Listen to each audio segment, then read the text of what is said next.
बात है। पहाड़ी के नीचे बसे एक छोटे से गांव में एक जवान लड़का रहता था।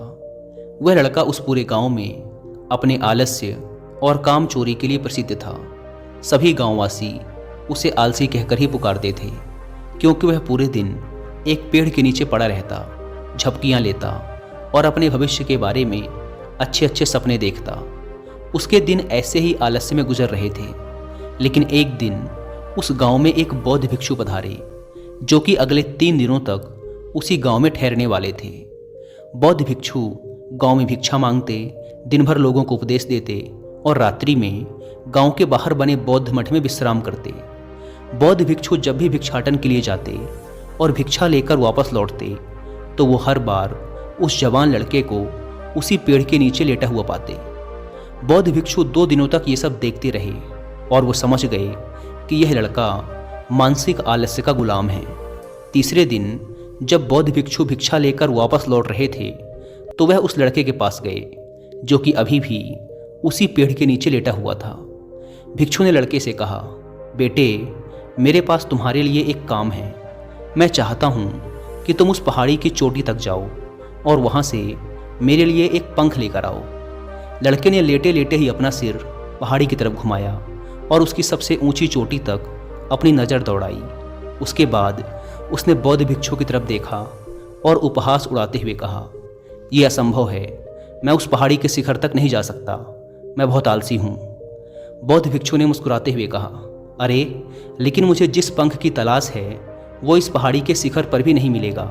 वो तो इस पहाड़ी के दूसरी तरफ एक गुफा के अंदर मिलेगा, जिसके लिए इस पहाड़ी के शिखर तक चढ़कर दूसरी तरफ नीचे उतरना होगा। लेकिन वह कोई साधारण पंख नहीं है। ऐसा पंख तुमने आज तक नहीं देखा होगा। वो एक बहुत ही दुर्लभ लेकिन सुंदर पंख है, जो अपनी रोशनी बिखेरता है। भिक्षु की इन बातों से उस लड़के के अंदर उत्सुकता जागी। उसने आज से पहले ऐसे किसी पंख के बारे में कभी नहीं सुना था और ऐसे रोमांचक सफ़र के बारे में सोचकर वह अंदर से उत्साहित हो उठा।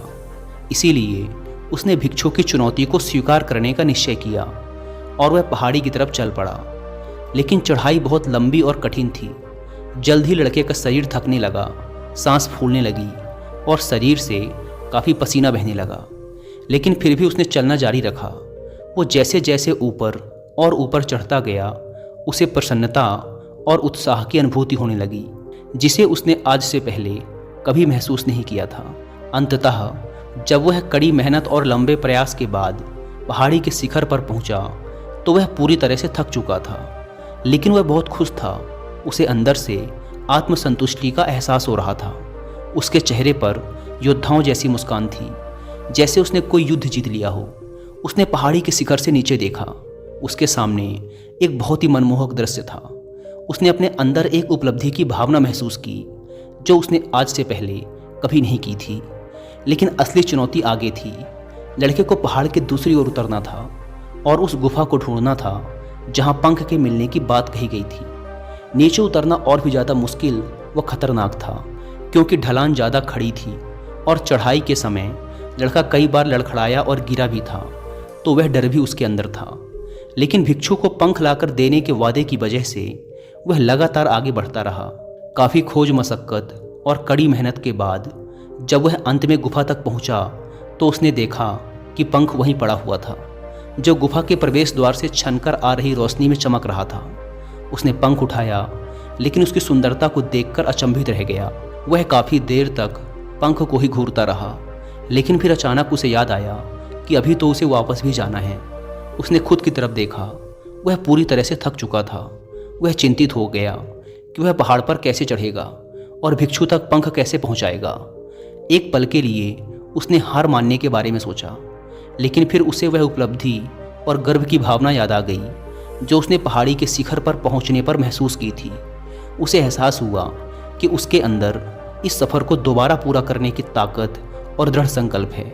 वह दोबारा पहाड़ी पर चढ़ने लगा। उसकी मांसपेशियों में दर्द हो रहा था, पैर कांप रहे थे, फेफड़े फटे जा रहे थे। वह कई बार लड़खड़ाकर गिर भी पड़ा, लेकिन उसने हार नहीं मानी। वह खुद को आगे बढ़ाने के लिए लगातार प्रेरित करता जा रहा था। अथक प्रयास और घंटों की कड़ी मेहनत के बाद अंततः जब वह बौद्ध भिक्षु के पास पहुंचा और उनके हाथों में वह पंख रखा तो उसकी खुशी का ठिकाना ना रहा। उसे महसूस हुआ कि आज उसने अपने आलस्य पर काबू पा लिया है और कुछ महत्वपूर्ण करके दिखाया है। उसके चेहरे पर इतनी खुशी और संतुष्टि का भाव देखकर बौद्ध भिक्षु मुस्कुराए और बोले, बहुत बढ़िया मेरे बच्चे, आज तुमने जीवन का एक बहुत ही महत्वपूर्ण सबक सीखा है कि आलस्य कोई ऐसी चीज़ नहीं है जिसे स्वीकार कर लिया जाए या सहन किया जाए। आलस्य एक चुनौती है जिसे दूर करना होगा। यह एक बाधा है जिसे पार करना होगा और आलस्य को ख़त्म करने के लिए तुम्हें अपना पहला कदम उठाना ही पड़ेगा। अपने लक्ष्य की ओर चलना ही पड़ेगा और तब तक चलते रहना पड़ेगा जब तक तुम अपनी मंजिल को हासिल नहीं कर लेते। लड़के ने भिक्षु के शब्दों की गहराई और उसके महत्व को समझते हुए हाँ में अपना सिर हिला दिया। आज उसे एहसास हुआ कि वह हमेशा से ही बड़ी और महान चीज़ों को करने में सक्षम था, लेकिन उसके आलस्य ने उसे रोक रखा था। अब वह जानता था कि उसके पास अपने रास्ते में आने वाली किसी भी बाधा को दूर करने की ताकत और दृढ़ संकल्प है।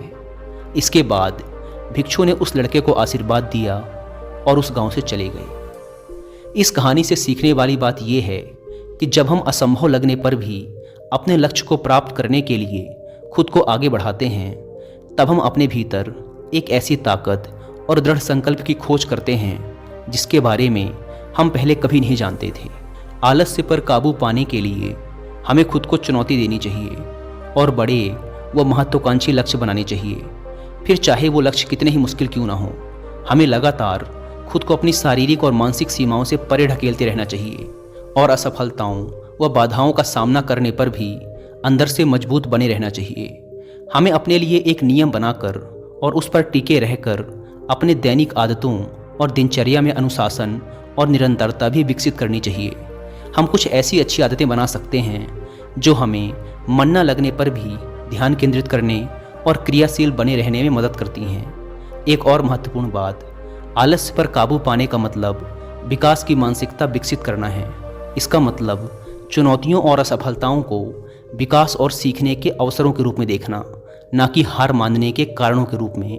विकास की मानसिकता को अपनाकर हम असफलता के बारे में अपनी सोच को नया रूप दे सकते हैं और इसका अपने सुधार व सीखने के लिए उपयोग कर सकते हैं। और अंत में हमें अपने आलस्य पर काबू पाने के लिए अपने आराम को छोड़कर जीवन की चुनौतियों और अवसरों को स्वीकार करना ही पड़ेगा।